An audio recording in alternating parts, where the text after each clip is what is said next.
We know that access to education can lead to new opportunities. We also know that not everyone has that same access. A program called Walls to Bridges is opening doors to one of the province's most marginalized populations, prisoners. The program brings university students into prisons alongside inmates where they learn together.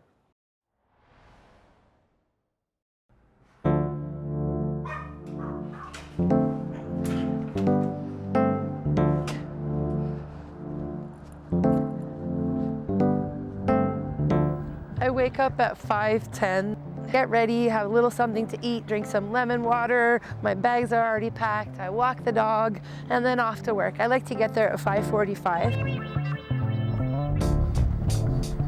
Luckily, my work is like 7 minutes from my house, so I get that little extra bit of sleep. This is a typical day for Tina Alia Eldridge, working 4 jobs and living in her modest apartment in downtown Toronto. I'm working Monday to Friday at the meeting place with West Neighborhood House. I work 3 mornings a week, Monday, Wednesday, and Friday from 6 a.m. to 8 a.m. at the gym. I work overnight shifts on the weekends at a shelter. It's relief, so it's kind of different shifts all the time. And then I'm also working as a program coordinator. Life looked a lot different for Tina more than a decade ago. She was studying in her hometown of Sudbury at Laurentian University, but an abusive relationship forced her to withdraw from friends and family, and she ultimately dropped out. She headed to Toronto, but trouble followed. I became involved in criminal activity kind of to support myself. Ended up becoming incarcerated. I received an 8-year, 4-month, and 1-day sentence. I spent almost 6.5 years inside. She served some of her time here at Kitchener's Grand Valley Institution for Women, a federal prison. It was an extremely low point in Tina's life, and she found herself in a dark place. I gave up. I thought, oh, this is my life. Like, nothing is gonna get better than this. Like, I'm never gonna be able to break free from the system. I tried to come out on parole a couple times, failed miserably. There was even a guard there who used to call me 3-time, and that was for 3-time loser, because I violated my parole 3 times. And he'd call me that to my face all the time as like a humiliation. Or if he'd see me like laughing or something, he'd be like, what are you laughing at 3-time? You know, you're just going to be spending the rest of your life in here. So that's the treatment, and that's how you're made to feel inside. Like you're a piece of garbage and you're not worth anything.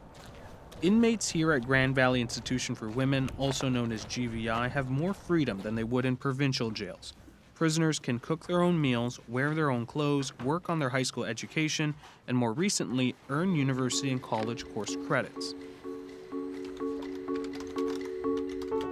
Shoshana Pollock has been an advocate for improved education access in Canadian prisons for over 20 years and is a professor of social work at Wilfrid Laurier University. She's also the director of Walls to Bridges Canada. The program launched at GVI in 2011 and brings inmates and undergraduates together to learn inside a correctional facility, both groups earning credits towards a degree or certificate.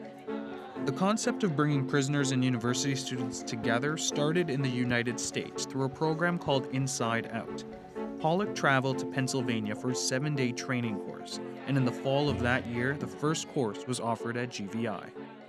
Prisons are holding a lot of creative, intellectual, smart, funny, giving folks. When you bring these two groups together, both of whom might have preconceptions about one another, you end up developing a learning community that's based on equality and collaboration, and we break down all sorts of stigmas between people. That's where Tina came out of her shell. After a little convincing, she signed up for a course. I was feeling a lot of intimidation about who I would be meeting, what they would be thinking about me, what their perceptions would be. Were they going to be asking about my crimes? Were they going to be judging me? Were they going to be stereotyping me? A common practice on the first day of a Walls to Bridges course is to use icebreakers to tear down barriers between undergraduates and inmates. All of a sudden, we're just regular people with everybody else. Once we've been treated so badly, then, you know, that opportunity to just feel like you fit into something was really amazing. Tina had almost completed a bachelor's degree before being incarcerated. She was only 2 credits short. After completing courses through the program, she completed her degree and is the only prisoner in GVI's history to earn a bachelor's degree while incarcerated. And after getting parole, she continued her educational pursuit and was accepted into Laurier's Master in Social Work program. tears were kind of running down my face. I was thinking my mom would be so proud of me in this moment, you know what I mean? And most of my life, that's kind of been, my mom passed away while I was incarcerated. So most of my life, like I've always like thought in my mind, oh, she'd be so disappointed if she knew how my life turned out. But just that thought of how proud she would be, like with how much I've accomplished. Here, this is my MSW. Since then, the program is now offered in 9 jails in Canada. Oh, BA right here. And over 70 professors have been trained to teach a course. And in the 6 years since Walls to Bridges has been running at GVI, 150 credits have been earned. Jill Jeganathan is an inmate at GVI. I got charged in April 2017 with trafficking drugs, and I spent about 10 months in Windsor Jail, Southwest Detention Center. I ended up with 5 years, 9 months, and 27 days. For inmates like Jeganathan, Walls to Bridges courses offer more than just an opportunity to earn university credits. There's not very many opportunities. It's kind of the same day over and over again. So when we heard about the Walls to Bridges class, everybody tried to join. As far as I was concerned, it was a no-brainer.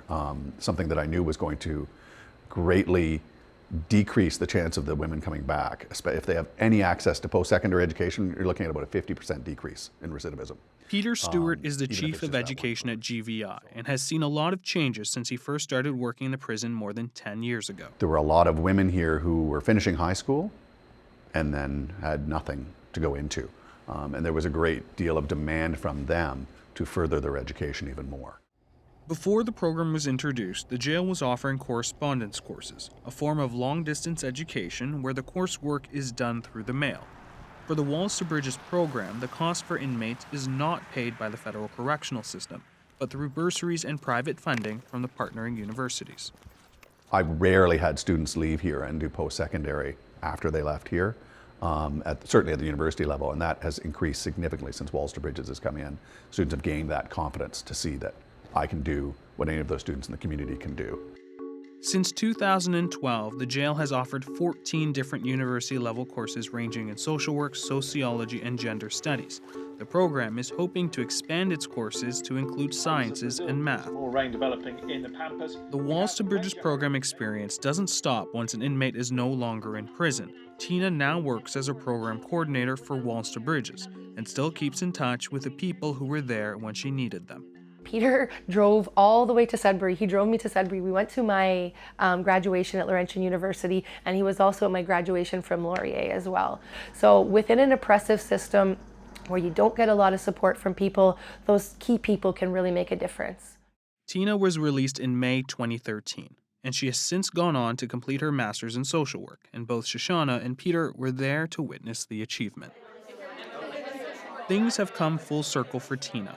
Most recently, she was a guest lecturer at a social work class she had taken just a few years prior. So that first question was kind of like a hint of what we're going to be discussing today, because the crimes we commit are crimes that we commit to survive, that we commit as a result of experiencing violence for most of our lives, and we get caught up in this system. And if nothing changes and we come out and we haven't had access to education, where are we going to go? Everything is going to stay the same. I guess I never frame them, because when you are in jail, you're so many times they come and say, Eldridge, pack your stuff, and you're moving on, so you never really want to get comfortable anywhere. So I always thought I was going to move out of here. I never thought I would stay here. This is the longest I've ever lived anywhere other than the time I was incarcerated. I've been here 5 years, so I guess it's time I should get some frames. I got the wall space for them.